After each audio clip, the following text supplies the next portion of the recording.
BKB Entertainment में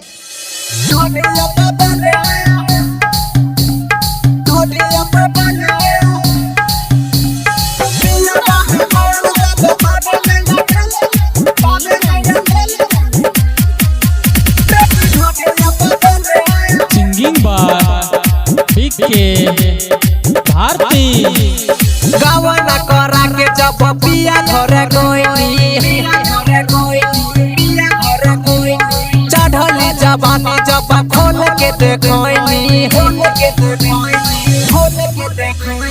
गावना करा के जब पिया घरे गइनी चढ़ली जवानी जब खोल के देखनी दुनु रे जवानवा से रोजे रोजे खेले रोटी ढोढिए पबेले पिया हमार जब पाबेले या खेले रोटी ढोढिए पबेले दुनु रे जवानवा से रोजे रोजे खेले रोटी ढोढिए पबेले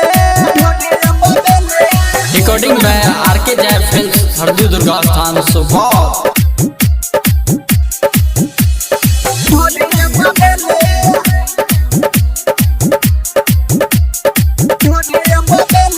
साया के भीतर से याद धधका दे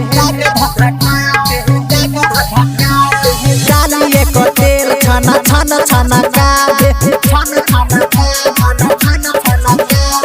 साया के भीतर से याद धधका दे डाली एक तेल छाना छाना छाना का दे अलहर जवनिया दरद बड़ी झेले रोटी ढोढिए पबेले पिया हमार जब पाबेले या गेले रोटी ढोढिए पबेले दुनु रे जवानवा से रोजे रोजे खेले रोटी ढोढिए पबेले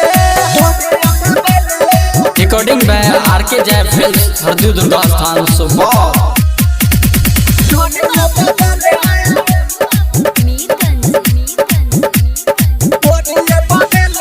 बजना सूरत जीजा पे चुहुका